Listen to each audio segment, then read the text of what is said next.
I already love same-day delivery with Shipt, but it's so much better since I signed up for Target's Circle 360. Why? Because I no longer pay price markups from the majority of stores through Shipt. Only a handful of alcohol retailers and items don't count.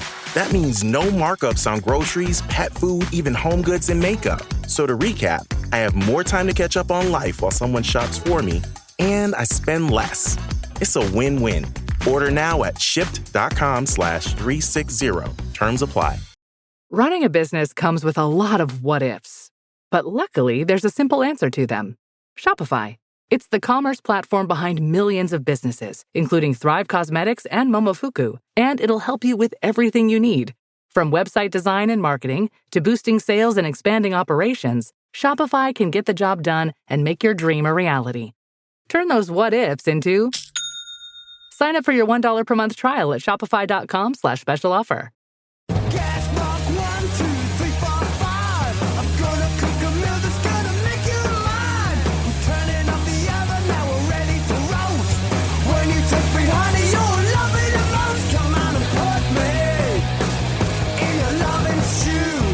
Welcome to another Britflix.com podcast. My name's Stuart Wright, and today we're going to be talking about how speechwriting can inform your screenwriting by picking over two classic speeches from movies and explore why they're so effective.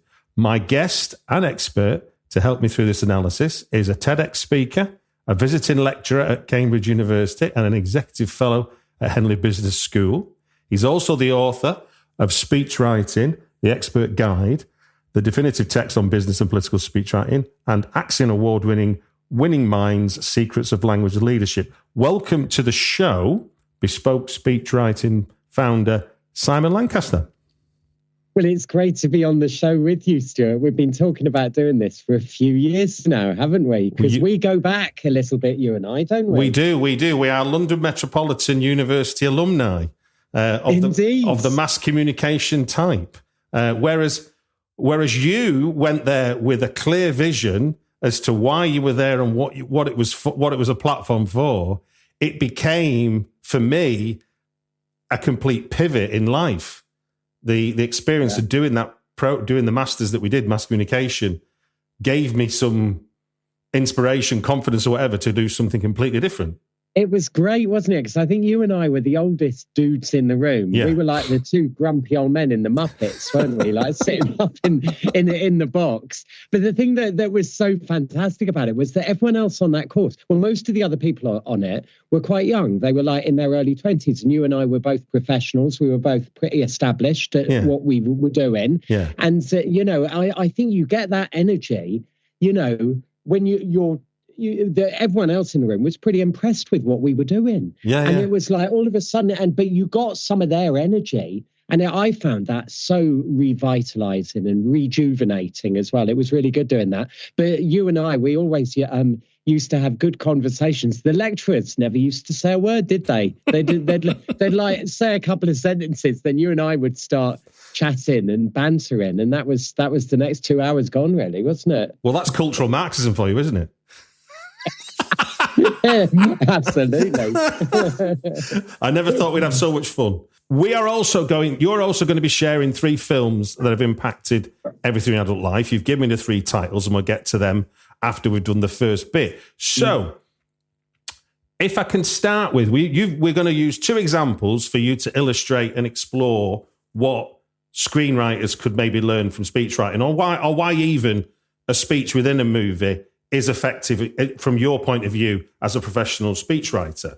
And if we start with Jack Nicholson's "You Can't Handle the Truth," as iconic a speech as I think there gets in, most people, you just say that line, "You can't handle the truth." And even people with a passing interest in film, I think, would know where that's from. You want answers? I think I'm entitled. You want answers? I want the truth! You can't handle the truth! Son, we live in a world that has walls, and those walls have to be guarded by men with guns. Who's gonna do it? You? You, Lieutenant Weinberg? I have a greater responsibility than you can possibly fathom. You weep for Santiago and you curse the Marines. You have that luxury. You have the luxury of not knowing what I know, that Santiago's death, while tragic, probably saved lives. And my existence, while grotesque and incomprehensible to you, saves lives. You don't want the truth because deep down in places you don't talk about at parties, you want me on that wall. You need me on that wall. We use words like honor, code, loyalty. We use these words as the backbone of a life spent defending something. You use them as a punchline. I have neither the time nor the inclination to explain myself to a man who rises and sleeps under the blanket of the very freedom that I provide and then questions the manner in which I provide it. I would rather you just said thank you and went on your way. Otherwise, I suggest you pick up a weapon and stand a post. Either way, I don't give a damn what you think you are entitled to. Did you order the code red?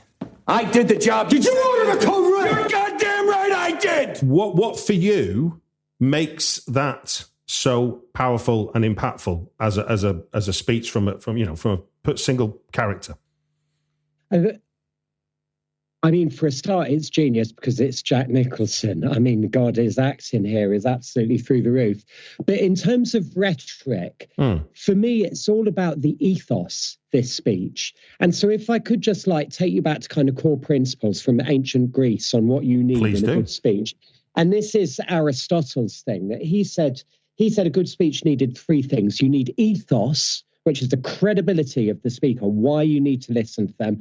Then pathos, which is the emotions of the audience. And then logos, which is the logic or apparent logic of the argument. And for me, I think the thing that is so impressive about this speech in A Few Good Men is the appeal to ethos.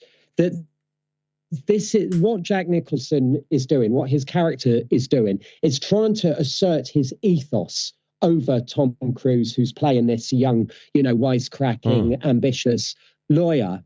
And he's basically like, who are you? And let me just think a little bit about how he does this. There's one word he throws in here, which I think is super significant. And it's the word immediately after the line, you can't handle the truth. And it's when he says, son. He does, yeah. Son, we live in a world that has walls. And so you see straight away, he's like, who's the fucking daddy? Who is the daddy? You are my... And that one word is so significant. And when you're thinking about ethos, the ultimate symbol of who has credibility, who has authority, who must be listened to is daddy.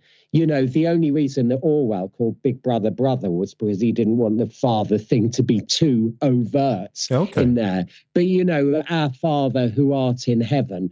And, Donald Trump, paternalistic politics. This is so relevant right now. That kind of, it's the daddy appeal. I think one of the main reasons people like Trump and Musk and all of that has appeal around the world is because they're speaking to a generation of people who grew up without proper fathers. And they're like, it's like, where's the daddy? I'm the daddy. That's ethos. And that's what Nicholson's doing there. So it's partly about this kind of father figure that he's playing, which gives him ethos. But the other thing is his appeal to ethics. Our word ethics derives from that Greek word ethos. And here, when he's talking about what he's doing, what do you understand with your parties and all of that?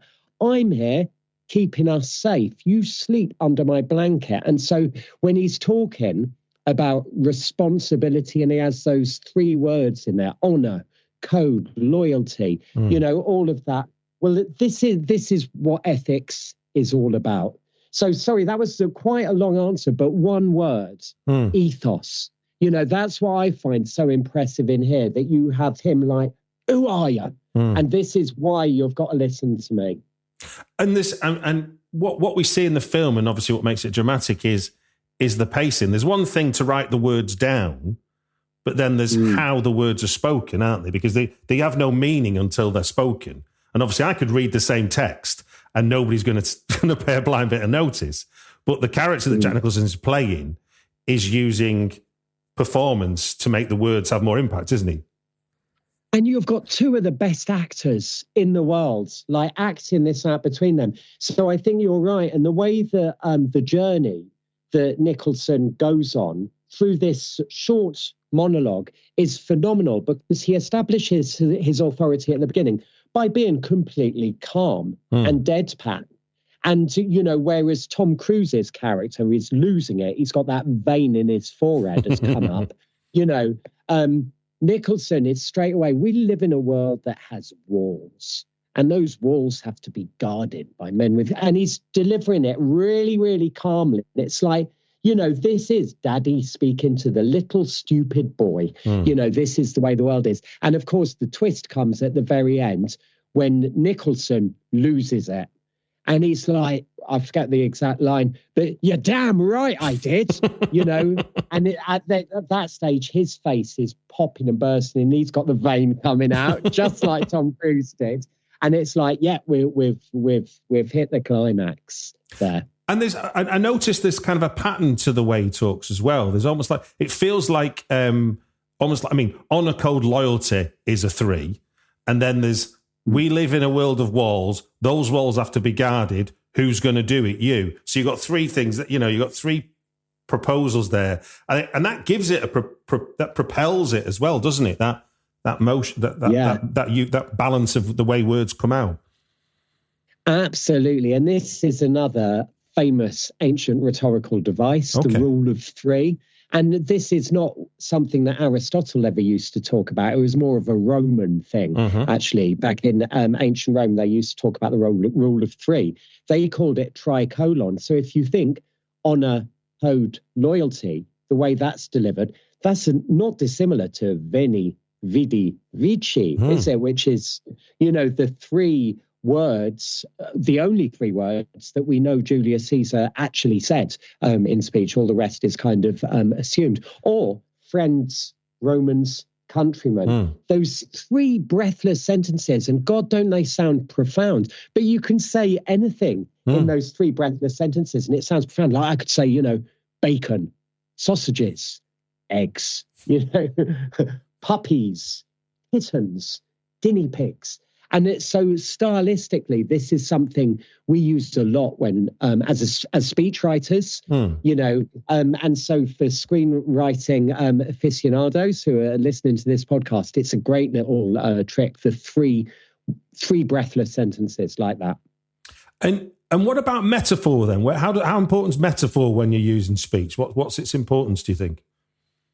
Metaphor for me is the most powerful political persuasive device that there is, because with metaphors you're saying something is something which it is not, but by so doing you create a movie in people's minds that then shape the way how they think, feel and act thereafter. So for instance, when Winston Churchill famously talked about an iron curtain falling across the continent of Europe, there was no literal iron curtain, but boy is that a powerful image that conjures up all sorts of deep feelings instantly. So we think iron, well, that's metal, it's cold and it's hard. And, you know, curtains keep out light and therefore it's dark. So immorality, we start thinking about. And then, of course, at the time Churchill said that line about the Iron Curtain, the Iron Curtain was understood to be the fire safety curtain in theatres. So he's activating all these associations in people's minds at a very subconscious level that then shape the way that people feel about it. And Churchill knew what he was doing with that line. So in terms of political persuasion, metaphor is absolutely is everything. You know, what is AI? Is AI our friend, our companion? You know, so someone a colleague, an intern that can support us at work? Or is this the Terminator that's going to destroy jobs, destroy industries, destroy complete professions? The metaphor you choose is then determinative to the way people will respond. And here, I think the metaphor that Nicholson uses, or at least the one that really leaps out to me, is, you know, explain myself to a man who rises and sleeps under the blanket of the very freedom that I provide. Because that metaphor, it creates a little image, a little movie in your mind, that language. And it is, again, it's back into that father and son, the father who tucks up. You sleep under the blanket that I have prepared for you. So a great metaphor. I love a metaphor. I could speak about metaphors for years, as you know. Indeed. Well, look, let us then move 31 years into the future from when this speech was written for a movie to a classic, a speech that's new, but I think will over the years be a measure of how good a speech can be in movies. And that indeed is America Ferrera's "Impossible to be a Woman" speech in Barbie. It is literally impossible to be a woman. You are so beautiful and so smart, and it kills me that you don't think you're good enough. Like, we have to always be extraordinary. But somehow we're always doing it wrong. You have to be thin, but not too thin. And you can never say you want to be thin. You have to say you want to be healthy, but also you have to be thin. You have to have money, but you can't ask for money because that's crass. You have to be a boss, but you can't be mean. You have to lead, but you can't squash other people's ideas. You're supposed to love being a mother, but don't talk about your kids all the damn time. You have to be a career woman, but also always be looking out for other people. You have to answer for men's bad behavior, which is insane, but if you point that out, you're accused of complaining. You're supposed to stay pretty for men, but not so pretty that you tempt them too much or that you threaten other women, because you're supposed to be a part of the sisterhood, but always stand out and always be grateful. But never forget that the system is rigged, so find a way to acknowledge that, but also always be grateful. You have to never get old. Never be rude, never show off, never be selfish, never fall down, never fail, never show fear, never get out of line. It's too hard. It's too contradictory, and nobody gives you a medal or says thank you. And it turns out, in fact, that not only are you doing everything wrong, but also everything is your fault.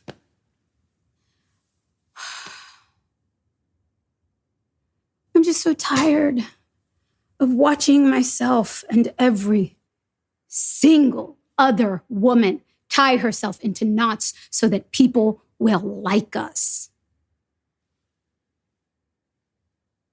And if all of that is also true for a doll, just representing a woman, then I don't even know. When you saw this movie, what stood out for you with this speech? What was it achieving for you? Well, for me, it was the rhythm of it. It was the rhetoric of it. It was the repetition in there. I went to see the movie with my two daughters and my wife. So I was the honorary feminist. Well, I am a feminist, but I was, the honorary woman there. And as soon as I saw the speech, I was like, whoa. Now that is one for the ages. It's the musicality of it, that when you're writing, and obviously screenwriters will think about this so much, you want to think not just about the substance of what you're saying, it's the sound of it as well. So it's not just the reasoning of it, it's the rhythms and the musicality as well as the meaning of it. And that's what you've got in this, that you've got all of this rhetorical repetition and juxtapositions. So it's like, you have to have money, but you can't ask for money. You have to be a boss, but you can't be mean. You have to lead, but you can't squash other people's ideas. And so you see there, you've got the repetition going on. Yeah. The repetition is the same. Grammatically, it's the same. So you have it's equally balanced, contrast, juxtapositions, like you get in the Francis of Assisi quote that Margaret Thatcher quoted when she became Prime Minister. Okay. The thing about where there is discord, may we bring harmony. Okay. Where we've got employment, may we bring unemployment. Where we have industry, may we bring devastation. I forget the exact words that Margaret Thatcher used at the time, but you get the gist. And so that's what I love here. And it really is. It's like a song. And I mean, it's so like a song. It actually reminds me of a song. I wonder if you remember the Desiree song, the acid jazz song in the 90s. You got to be. You got to be cool. You got to be calm. You got to be stronger. Well, there's a contemporary song now. If you know Lola Young, her song "Messy." Her song is, I'm too messy, but I'm too fucking neat. You tell me get a job, then you complain I'm never there. It's lovely. Yeah. And you've got the Tim Minchin song as well, which you might have seen as well, about I'm a feminist, but I love big tits. Have you seen that? I haven't heard that one, but... And it's the same device. That wonderful, Yeah. It's brilliant. So what do you call that device? What is that device called then? Well, it's a rhetorical contrast. Okay. And so the rhetorical contrast, that kind of opposites, it's like, going back to Shakespeare's Mark Antony speech in Julius Caesar, which I mentioned earlier, the Friends, Romans, Country one. I come here to bury Caesar, not to praise him. That rhetorical contrast, which we often get, like John F. Kennedy's, ask not what your country can do for you, ask what you can do for your country. The state is your servant, not your master. Because when we're reasoning, when we're thinking about things, we tend to use our bodies and we'll say on the one hand this, on the other hand that. Yeah. And so this sounds like good thoughts. It sounds like balanced thoughts when people do this. So it's used a lot by thought leaders, by gurus. Someone who springs to my mind just now is Simon Sinek, the start with why guy. He's a big business guru, leader. And he has this line about people don't buy what you do, they buy why you do it. And it just sounds like instant business wisdom, but it's a rhetorical trick, really. It's not true to say that people don't buy what you do, they buy why you do it. Try invoicing someone for your motivation rather than what you produce. You won't get very far. People buy products, they buy things, but obviously he's making a point, and he's making a point rhetorically and very effectively because he's an ex-advertising guy, so he knows these tricks. Adverts have these all of the time. So like you think, was it Maltesers or minstrels? I forget. Melt in your mouth, not in your hand. Yeah. Lovely. For people that are going ahead and trying to put an important speech into a piece of drama, what's your advice about how to prepare? From a writing point of view, like if you don't obviously you don't come up with these rhetorical devices like this. There's an element of brainstorming and preparation that must go into how a speech comes together. So I'm not expecting you to give us a lesson on all of speech writing, but is there any handy tips that you can drop for a screenwriter who's looking at putting a 1-2 minute speech in as a key part of a scene and how to write that? Absolutely. So the first thing is find your moral line of argument. What is your moral line of argument? Like in the Barbie speech, it's fairness. Okay, really simple. In the Nicholson speech, it was about responsibility. And so find your moral line of argument. And then everything in your speech should come out of there. Literally, if you Google list of virtues, right, it will give you 100 words. Pick your word. What is the appeal to, what's the moral case for what you're arguing about? And then once you've found that, use the rhetorical devices. And if you could indulge me for a minute, I'll talk through the six rhetorical devices that every screenwriter should know. And that you can start with these 6 rhetorical devices, you'll instantly come up with something good.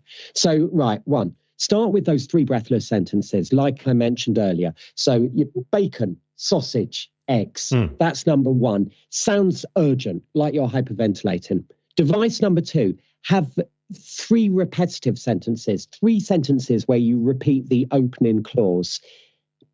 Don't you deserve a good start to the day? Don't you deserve something substantial? Don't you deserve something decent in your belly? And it builds up energy, that kind of rhetorical repetition. Then device number 3, let's have 3 of those contrasts, like we were talking about. Why have granola when you can have real protein? Why punish yourself when you deserve pleasure? And if you've got a big day ahead, don't you need something big in your stomach? So that kind of sense of balance. Yeah. Then let's have a metaphor. A big British breakfast is the fuel that everyone in the country needs to fire them through the day. So metaphor, when we use imagery to talk about something as something which it isn't.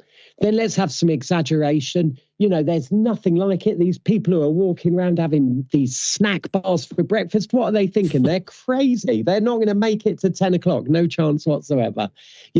And then we end device number 6, end with a rhyme, because rhyme is sublime. So give yourself a treat, start the day with some meat or something like that, and that's, so those 6 rhetorical devices. Yeah. So that'd be my shorthand. Find your moral argument and then use the rhetorical devices. That's a really quick way to get a pretty good draft together.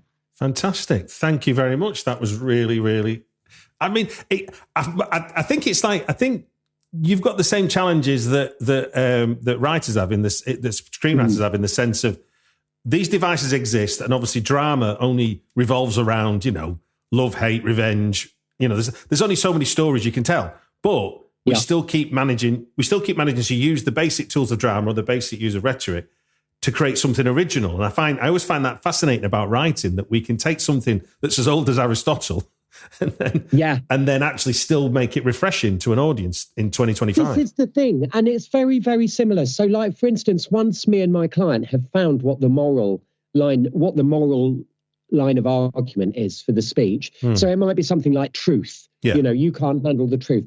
And then you can storytell around that word. And if I ask one of my clients, when was the first time that someone lied to you? Whoa. So it's a universal truth. It's a timeless truth. But every story is completely individual. And that's the beauty about this stuff, that everyone has their different stories that they can tell about the same things. And of course, this is the key to how we all relate with one another, how we connect with one another, how societies, communities have formed, and how values are shared and understood by different people. I totally agree. I was listening to something the other day where they were talking about where politics is heading and the way that we think about our politicians. And back in the day, policies would have been raked over. And now this idea of trust, and people are kind of like, like almost like supporting a football team. They've gone, right, this is the man or the woman I can trust. And even when Trump can be on the record as saying, interviewed in an interview, he'll say, well, I'm mostly truthful.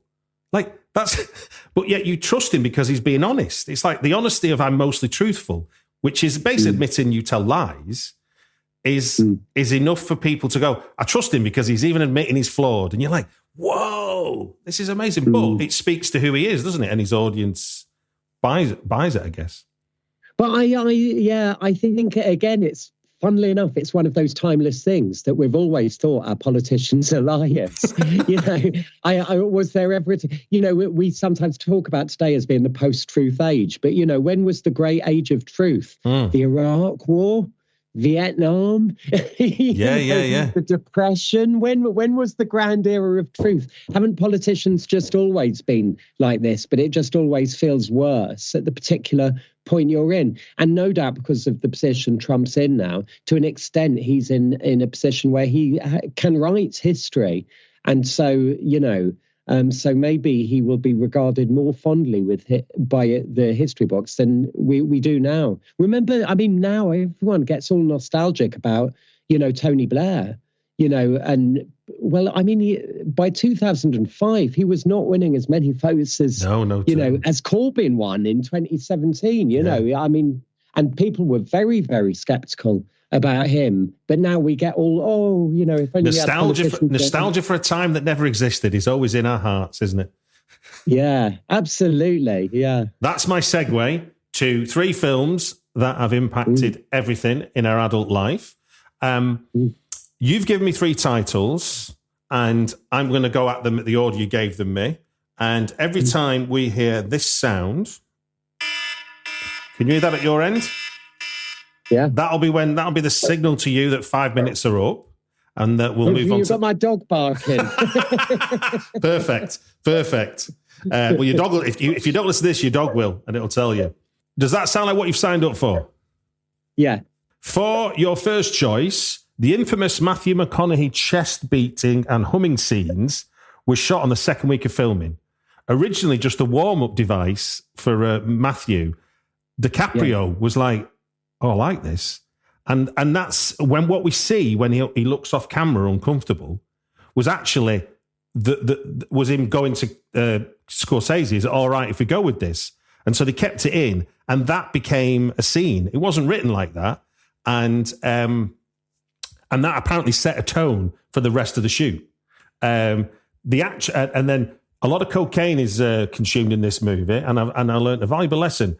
Vitamin B is crushed for the coke scenes, and Jonah Hill ended up being hospitalised. He inhaled so much of just vitamin B, which is amazing, isn't it? He got a bronchial infection.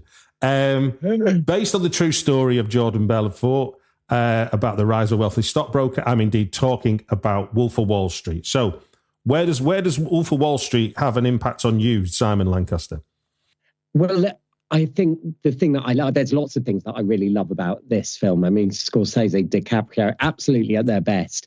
But one of the things I love in there is the rhetoric of the speech that Leonardo DiCaprio delivers to his room full of traders when he's trying to urge them to sell Steve Madden stock. Now, at this point, he uses every single one of the rhetorical devices that I talked to you through earlier. So he's got the breathless sentences all over it, geeing up the energy. He's got the contrast. I've been a rich man, but I've been a poor man too. You know, there's no nobility in poverty. It is beautiful the way that he does all of that. Lots of rhetorical repetition. He's got a metaphor to die for in there, where he's talks about their phones because they're selling by telephone. Yeah. And he says, your phone is an M16 gun, you know, and you're my killers, my noble killers who are going to go out there. And, you know, so I love all of that to it.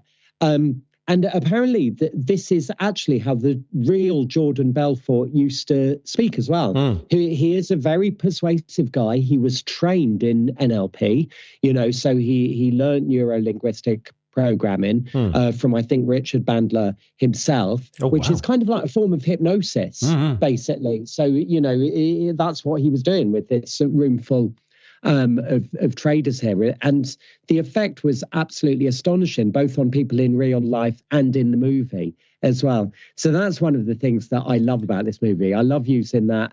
Jordan Belfort actually coached Leonardo DiCaprio on his behaviour. So it's not surprising then that it's so representative. No, and this bit, I think I remember seeing the story somewhere that when Scorsese was scripting this bit, he actually got Jordan Belfort into a room with a load of the film staff, and he said, talk to us like you would our traders back in the day. And Jordan Belfort delivered a speech, which is pretty much what you see in the movie. And so it's like word for word, the kind of thing that he would have done to his traders. So I love it because of that. But one of the other things that I love is the scene that you mentioned about the Matthew McConaughey when he's sitting there and he's doing the because one of my clients, Danish CEO, did this with his whole company. Really? And it was like 2000. Yeah. Where he had a whole montage like built up from the movie, and he got them all going. And of course, it's like you go to a football match or anything. Yeah. There's incredible oxytocin, serotonin, dopamine, endorphins. The effect in any group of people when everyone's singing together, they're doing the same thing together, is enormous. And he actually did it, a little spoof of the Wolf of Wall Street. So I have many happy connections with this movie. And it's just a damn good story, isn't it? Indeed. And what was interesting about the film itself is it didn't, while obviously you're allowed to judge what's morally right and wrong, the film actually didn't morally judge anything. Which was, I think, think about it, post 2008 and the crash of the banks and everything, to sort of present the Wolf of Wall Street almost like heroic. And I think in many ways, if you look at how the city and Wall Street responded to it, where they used to have Wolf of Wall Street parties, post it, you're going, I think you've missed the message here about what was going on. Well, this is absolutely right. And I think there's an important thing here for all of us who work as communicators, whether speechwriters or screenwriters, is that no one likes being... Finish your thought. Where no one likes... You've set my dog off again. When no one likes being preached to or pontificated at. People love being given moral dilemmas. They love working out for themselves what is morally right. So these morally ambiguous characters, and it's like not just Jordan Belfort, Tony Soprano in The Sopranos. Are they good guys or are they bad guys? We love wrestling with that dilemma. And then that's when you've got real engagement, not when you're telling people this is good person, this is bad person, when you're leaving a grey area and you're getting people to work out for themselves. Indeed. Right then, for your second choice, one that you've billed as the ultimate story, surely, Judy Garland found it difficult to be afraid of Margaret Hamilton, who played the Wicked Witch, because she was such a nice lady off camera. The iconic ruby slippers are now in the Smithsonian Institute of National Museum of American History and are so popular an attraction, they have to keep replacing the carpet in front of it because it keeps being worn out. I'm talking indeed about 1939's Wizard of Oz. So tell us, Simon, where does this fit in your film watching life, and why did it have such an impact on you? Well, I think we're similar age, Stuart, and so you'll remember the Wizard of Oz always used to be on at Christmas, didn't it? It always used to be on at Christmas, and so for me, I associate it with all of those happy memories, and still to this day, every Christmas, I try to get my girls to sit with me and watch The Wizard of Oz. Invariably now, I kind of fall asleep half an hour. I know it so well, but I do think it is. It's like the ultimate story about you just take someone, you drop them in a world. They've got to make their way out of that world, that problem, that dilemma, and that of course is exactly what she does in that. And I think probably The Wizard of Oz was very, very influential into. Would you have had Star Wars without Wizard of Oz? They're so similar in terms of the characters and the setup. I mean, they both those examples are the hero's journey personified in the sense of ordinary person going into an unordinary world. I mean, I don't know about you, but I think it's safe to say that "You're not in Kansas anymore" is in the lexicon. It's not just describing a scene in the film. If you say "I'm not in Kansas anymore," you could be anywhere. You just have to be not where you're from or not what you're used to. You could. I could be. I could end up waking up and I'm in the Torture Garden nightclub in London, and I'd be like, "I'm not in Kansas anymore." Because I'd be completely out of my comfort zone. And I think you can. It's interesting how that idea is as the idea of how language has taken something which is just literally one line of dialogue in a movie, and it can be described so much. Yeah, absolutely. So for me, it's not so much a kind of, the rhetoric of it, or although there is like the rule of three and the lions, tigers and bears, oh my, and, there's a few little fun things that you can point to. But I think just as the classic storytelling, it just stands up there. But I think it's interesting. I'm curious to know what you think, actually, about when you compare the old 1939 version with the new Ariana Grande, Cynthia Erivo version, Wicked.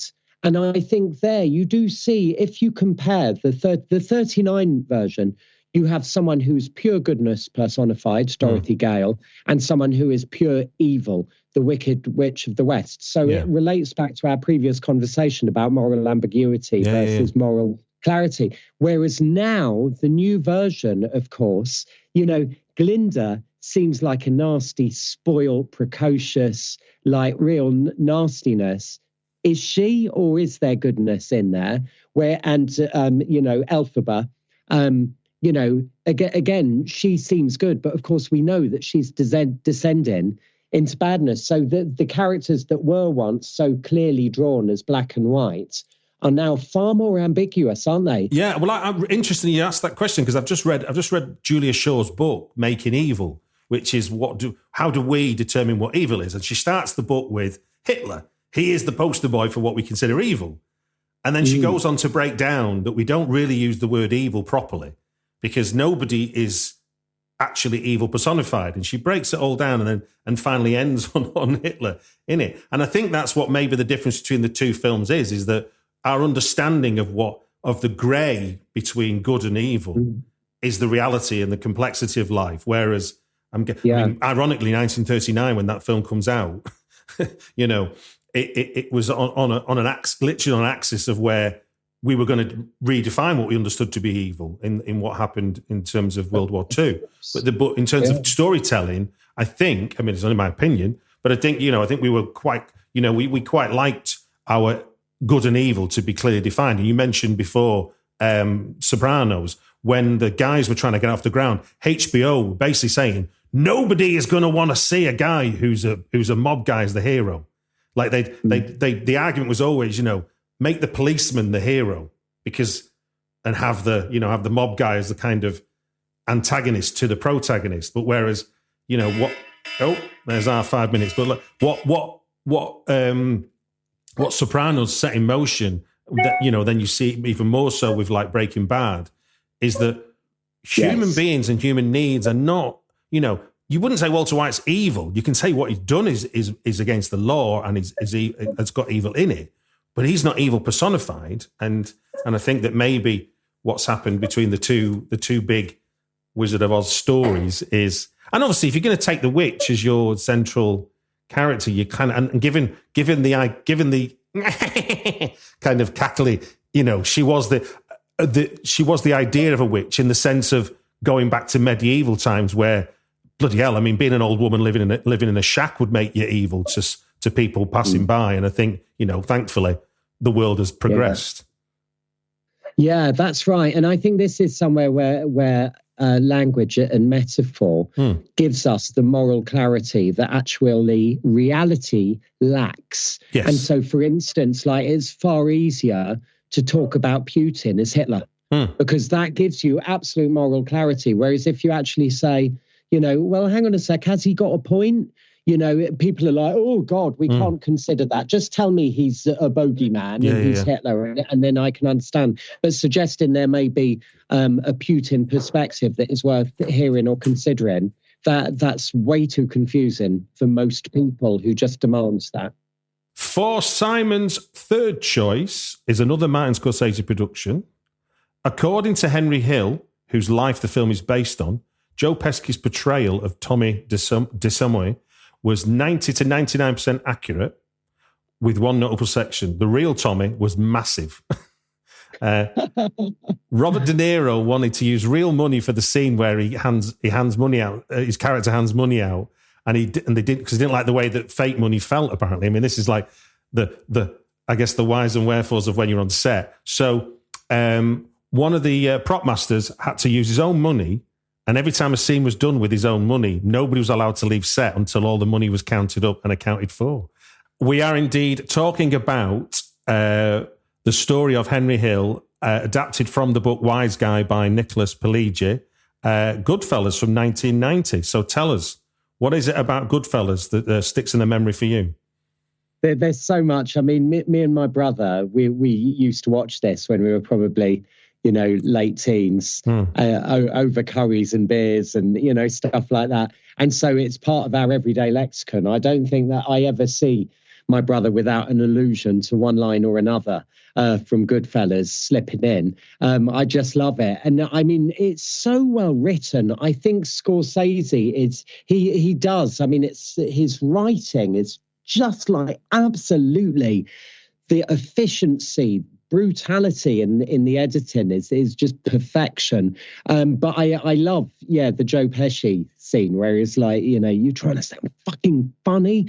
And I just think that thing where you build a whole little speech, whole monologue, just about one word, and you keep hammering that one word, funny, you think I'm funny, like this, until the word almost loses its meaning or changes its meaning because it's being used so often. It's one that you see stand-up comics using a lot, but it's also one that you get in rhetoric a lot. So, for instance, when we're talking about the more ethical speeches, the more moral-leaning speeches, a politician like Gordon Brown, say, would have always talked about work. Work. Work gives us value. Work is what we are. Work is what we strive for. Work's what we get up for. And, so you just use that one word over and over again. Whereas David Cameron would have gone more on responsibility. Today, Keir Starmer, much more about security, and you're just speaking, you keep hitting this one word over and over again. And I love the way that he does that, and particularly because it's the dual meaning, isn't it, of funny. You're trying to say I'm funny, like funny. What do you mean? Funny, like I'm a clown, or funny this?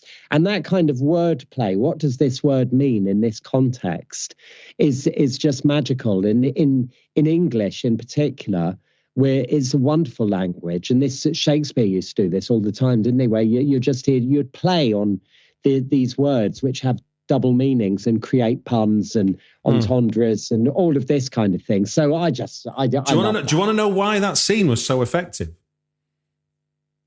Do you know why? Tell me. Joe Pesci went to Martin Scorsese when they were in pre-production, I'm guessing, and told him about this literally happening to him when he was like a busboy in a restaurant, and he said to a mobster that he was funny, and he got this retort of, what's funny? Funny like what? Funny, and then so Martin Scorsese buys this, and then they don't include it in the shooting script, and didn't tell Ray Liotta that Joe Pesci was going to do it.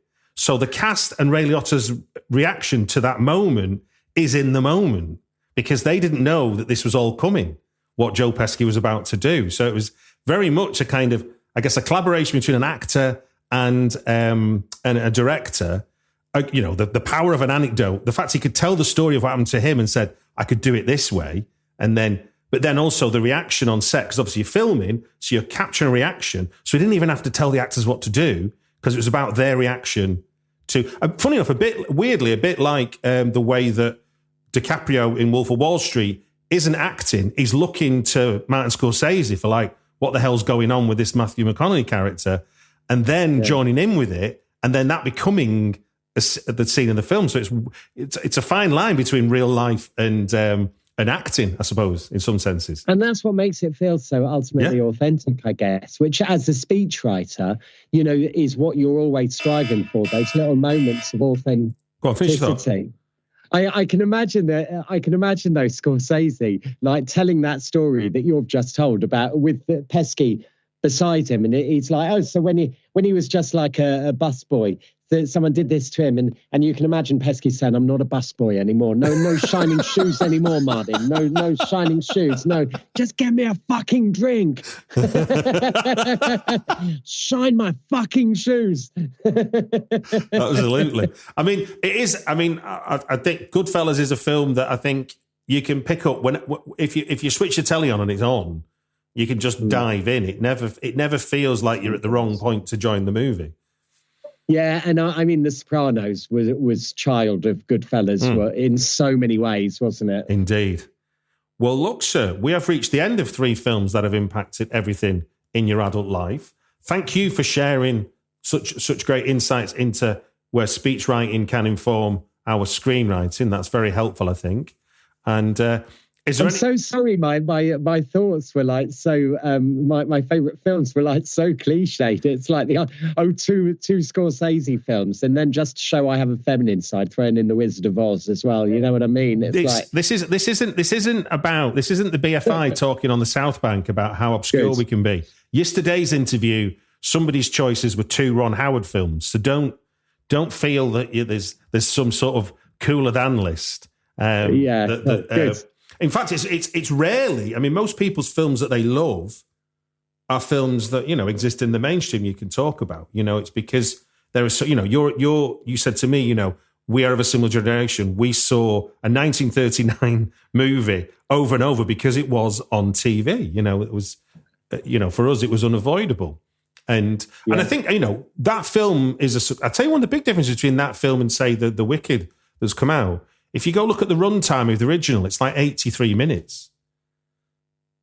Oh, yeah. And now this one is, it was 3 hours plus, wasn't it? Exactly. And then we've got part 2, which is going to be another 3 hours. So there was reading about it while I was getting ready for today, there was a real pressure to get it shorter and shorter because it did, they didn't need nobody was making 3-hour movies in 1939. I mean, obviously, events would take over what they wanted from a movie then. But, is there anything that have you got anything on the horizon? Any books or anything that you've got that coming soon that you can talk about? I have. Do you know what? I've got a few bits and pieces that I'm doing over the next few days, but then I have 2 weeks clear where I'm going to be diving deep into my next book, which just out of superstition, I'm not going to say too much about now. Okay. But it is fun. It's in the fields that all of my books are kind of in, which is rhetoric. But I've just a new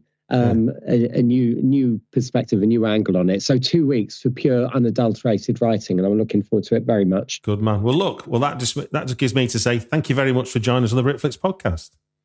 Thank you very much for having me. Good to see you, Stu.